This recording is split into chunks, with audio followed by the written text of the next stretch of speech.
Okay, so good morning, everyone. Good morning. Hope you're all well. So I'm here to talk about my O mo te na shi plans, and I'm excited to share that with you all. So let's dive into it. So who am I? My name is Lana May Vanta, but you can just call me Lana. I'm a current assistant language teacher, or ALT, in Higashi Hiroshima, and I've been in Higashi Hiroshima for about a year now. So I think the biggest question for all of us candidates and for the judges is what kind of hospitality will we give? What kind of omotenashi would we all give? And for me, I would like to promote healthy living. So you might think, healthy living? Why would you want to do that here in Japan? And to know more about that and why I want to give that kind of hospitality, I would like to introduce my family. So this is my family, my parents, and my 4 sisters. I was born and raised in America, but my parents and all my siblings were born and raised in the Philippines. The Philippines and America, you might know, it's not really well known for being the best, being good at health or being good at our diet. And as my parents are aging and they're reaching their 70s, I really want to have them have a good experience with healthy living. And I learned that my whole time being here in Japan. And I just realized that importance, and I really want to continue giving that to my family. So how will I do it? I'll do it by 3 different ways. The first is outdoor adventures. 2 is diving into the history. And 3 is local specialities. Okay. So number 1, outdoor adventures. So if you don't know Shimanami Kaido, it's one of my favorite places in Hiroshima and in Japan as a whole. You start in Hiroshima Prefecture and make your way down through the islands and make your way to Ehime Prefecture.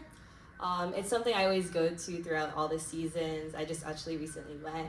It was a little cold, but I would still like to take them to these places. As you cycle through the islands, there are many places to stop and eat. So recently, it was orange season, mikan season, so I stopped by a local place, grabbed some oranges, orange juice, and it's something I would also like to take my family. There's very small shops that I want them to experience. One thing I haven't been able to experience yet, though, on the Kaido is glamping. So it's kind of more luxury camping. And I think it's a slight step into that healthy living and just being immersed in nature. Okay. There's many other natural beauties, like going into camping. Shobara, I love going camping in that area. Some people might really know, actually in Mihara, on the outskirts, there's also some glamping spots I'd like to take them to, along with going through the port city. Also, Sandiako Gorge, I've also never been to, but it's a beautiful place to look at the local plants, native flora, and something I'd also like them to experience being immersed in nature. Last is Sera. So everyone knows Sera mostly for the flower farms. It's a beautiful place. I've only been during wisteria season, but there's many seasonal flowers throughout the year, and I think being from Virginia State in America, we're known for wine, so I know they would also want to taste a taste of Japanese wine. And some people might not also know that as you go from Higashi Hiroshima to Sera, there's actually musical roads. Because I remember I was driving, I was like, what's that sound? And it turns out it was a musical road of My Neighbor Totoro, which made me very happy. And I want them to also experience that. Okay, next is history. So history, obviously these are the 3 landmarks, port cities, and explanation. So for first, landmarks, there's about 11.5 million visitors every year to Hiroshima Prefecture.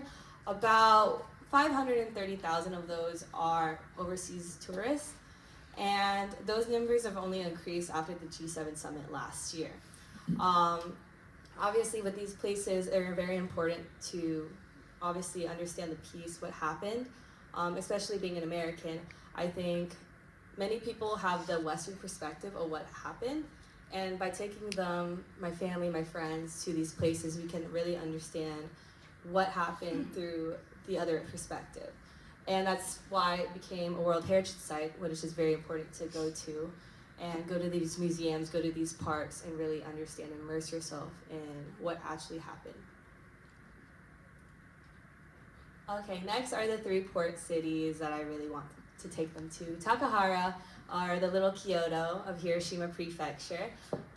It's known for the townscape. During the Edo period, it's prospered at that time.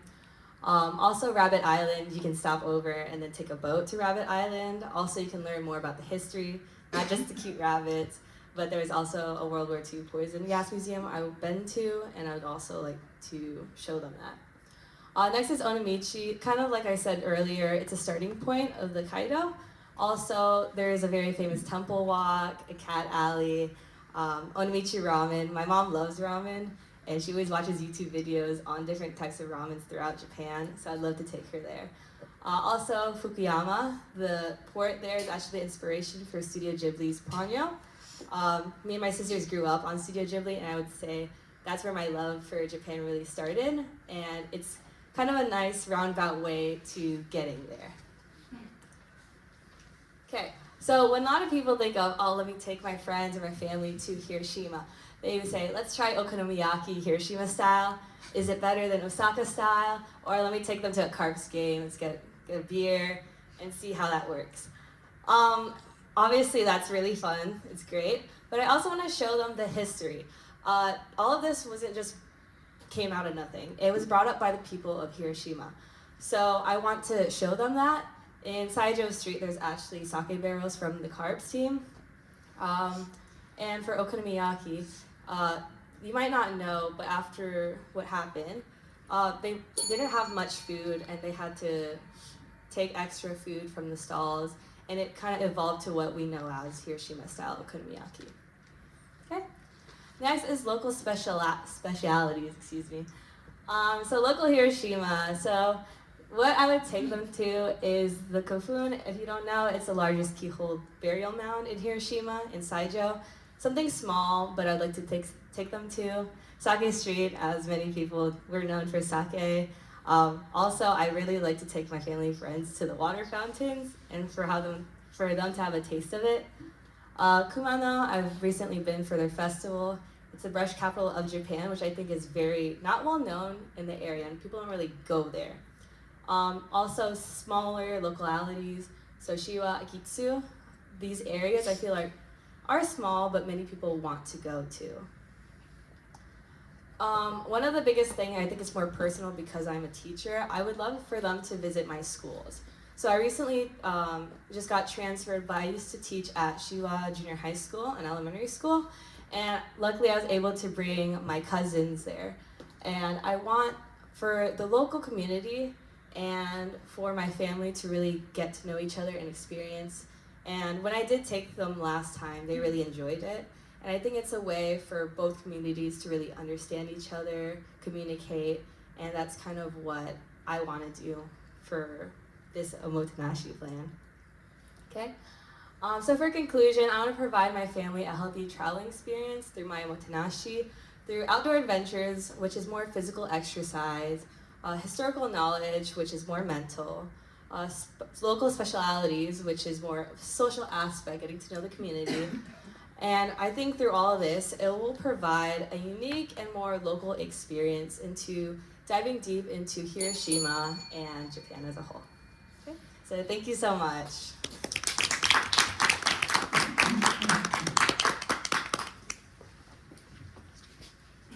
Are there any questions?